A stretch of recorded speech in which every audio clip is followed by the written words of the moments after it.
Mas eu preciso começar aqui falando sobre a cirurgia do Bolsonaro, tá? E por que isso tem a ver com sahur, tá? Deve ter pessoas inteligentes que assistem essa live, né? Tem gente que tá lá em Brasília, eu soube que tem gente que trabalha no STF, tá lá, mano, o que eu tô fazendo na minha vida? Desculpa a todos vocês, prometo respeitá-los. Vamos lá, boa live a todos. Meus amigos, a cirurgia, né, que o Bolsonaro fez agora no último domingo, ela não foi fácil, tá? Ele ficou 12 horas, disseram que chegou a ser 13 horas de cirurgia, mais uma complicação ligada à facada que ele tomou, não, uma facada que foi no intestino. Então ele tem graves problemas intestinais até agora. Enfim, acho que é um cara que não conseguiu recuperar o modo de vida dele faz tempo, ele vive com a barriga muito inchada. E aí, assim, vocês sabem que eu não gosto do Bolsonaro, vocês sabem o que o bolsonarismo já fez na minha família, vocês sabem que o bolsonarismo representa pro Brasil, vocês sabem de tudo. Dito isso, eu não desejo pro cara sofrimento, nem nada disso. Simplesmente não desejo, não tô aqui pra cumprir esse papel, tá? Eu tô aqui tentando entender a reação que existe, né, ao pós-Bolsonaro. Por que eu digo isso? Porque a gente anda conversando com algumas figuras, e vocês sabem bem disso, tá? Do campo da direita, inclusive pessoas que eram nem Lula nem Bolsonaro e que viraram bolsonaristas agora nessa reta final. E eu tô falando sério, né? Você teve aí uma discussão do Bisotto, gravou um vídeo falando do Wilker Leão, o Wilker Leão respondeu no tweet jogando no MBL. E o Wilker é um cara que ele não era bolsonarista, só que agora ele vai, né, ele vai abraçar ali o bolsonarismo. Ele fez, se não me engano, uma collab lá com a Bia Kicis, né? E é isso. Você fala, mas por que se essas pessoas não eram bolsonaristas, elas estão virando bolsonaristas agora numa espécie de reta final do Bolsonaro? Reta final porque o Bolsonaro não é que ele vai morrer, nada disso, nem desejo. A reta final dele como líder único nesse campo da direita, e a direita ela vai se fragmentar em várias coisas. E essa vai ser uma live interessante, isso, porque eu vou falar da fragmentação da direita dentro de um contexto muito similar ao dos evangélicos, tá? Eu vou falar de legendários hoje, o Arthur tem até um vídeo sobre isso. A gente vai se debruçar muito sobre esses temas aqui, tá?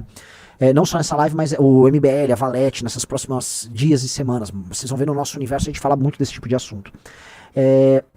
Então tá acontecendo, né? Você vai pegar, vamos por exemplo, jornalistas que nunca foram favoráveis ao Bolsonaro, que eram críticos ao Bolsonaro e que se tornaram bolsonaristas. O Cláudio Dantas eu vi outro dia. O Cláudio Dantas hoje ele é um jornalista da bolha do Bolsonaro, né? E outro dia tava fazendo insinuações lá do MBL, piadinhas do MBL lá no Twitter. Tudo bem, assim, é a vida dele, não vou ficar aqui julgando, mas assim, muitas pessoas estão nessa reta final virando bolsonaristas. E por quê? Né? Por que isso está acontecendo? Né? Conversando com bolsonaristas e com oportunistas, né, algumas dessas pessoas que estão virando bolsonaristas de conveniência, conversando com eles, eles explicaram, Renan, o Bolsonaro acabou, eu odeio o Bolsonaro, e sério, eu odeio o Bolsonaro, discordo de muitas coisas que o Bolsonaro fez. Dito isso, por que eu vou ficar com uma rejeição do público do Bolsonaro, do leitor do Bolsonaro, agora na reta final, em que eu não ganho nada ajudando o Bolsonaro a cair, dado que ele vai cair? Vocês entendem o que eu tô falando, Riso? O raciocínio é o seguinte, eu não tenho nada a ganhar denunciando crimes que o Bolsonaro cometeu, comportamentos específicos do Bolsonaro, e eu só estou concordando porque ele vai cair mesmo, então ele vai sumir, vai sobrar um bolsonarismo, vai sobrar uma memória afetiva nesse público antipetista sobre o Bolsonaro, de alguma maneira, e eu não quero, assim, eu não ganho nada, né, eu perco muito ficando com essa rejeição, tá? E eu ganho muito pouco ficando com essa rejeição. Então, vou dar um exemplo. Este é o raciocínio inteiro do Partido Novo. O Partido Novo, ele se construiu agora como estratégia para 2026 baseado exclusivamente nisso. Eles acham que eles não têm absolutamente nada ou muito pouco a ganhar batendo no Bolsonaro, mas eles têm muito a perder. Então, ora, muito simples. Então, vamos apenas ficar quieto e compra uma pauta, por exemplo, pauta da anistia. Nem parece que é uma pauta do Bolsonaro e para o Bolsonaro, parece que é uma pauta humanitária. Então você compra certas agendas que você não parece que está defendendo diretamente o Bolsonaro, mas atende ao interesse dele, porque no fundo a anistia é para incluir o Bolsonaro lá e ele se tornar elegível, mesmo ele sabendo, gente, olha só, o Bolsonaro vai ser preso mesmo, então meio que não adianta ficar com essa história de anistia que ele tá lascado. Então, todo mundo ali, hoje em dia, tá fazendo este cálculo político, tá? É um cálculo simples, direto, e que eles consideram que a posição que o MBL tem é uma posição, para eles, suicida.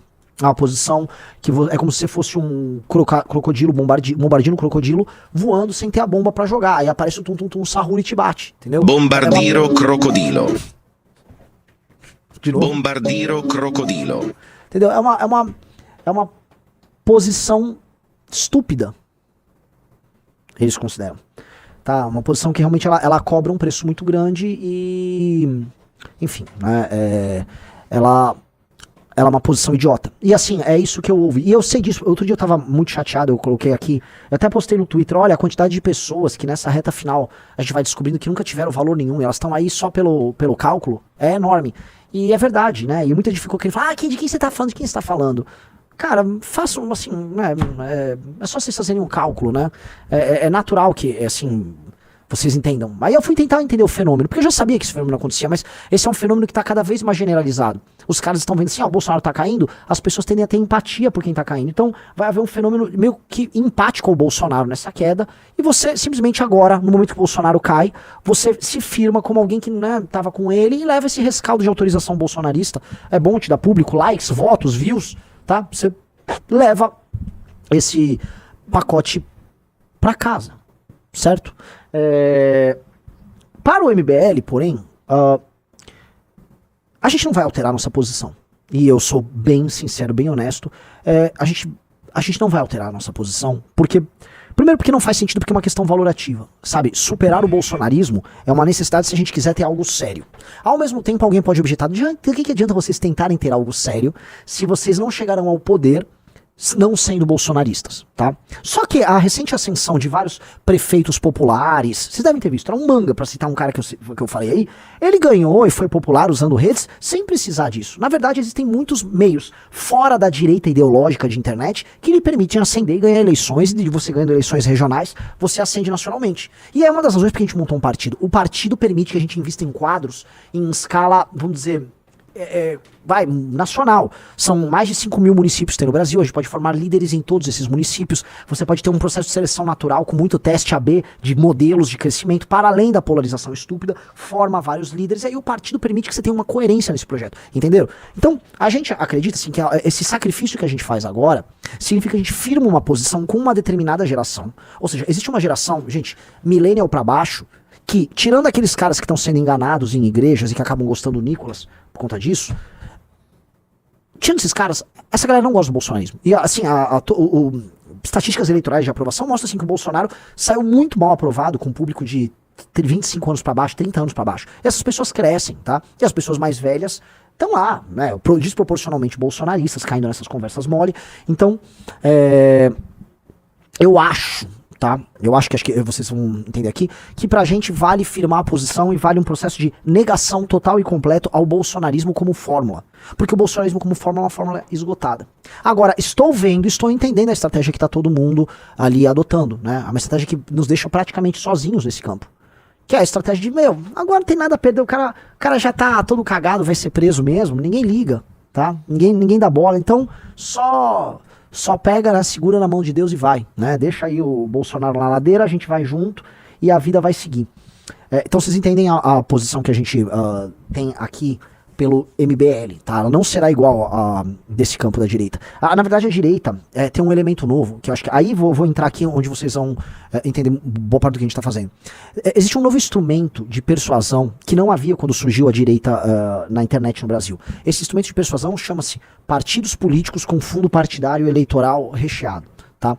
E olha eu entrando na discussão dessas polêmicas aí. Sim, a grande novidade foi que a partir, não da eleição de 18, que o Bolsonaro ganhou pelo PSL, e as pessoas entraram na PSL simplesmente com os likes do Bolsonaro. A novidade foi que a partir de 2022, nem tanto a partir de 2020 na eleição municipal, mas a partir de 2022, a gente passou a ter um investimento muito pesado do PL, e de alguns partidos satélites ali, agora você terá do Partido Novo também, que vai ter fundo disponível, em candidatos de direita.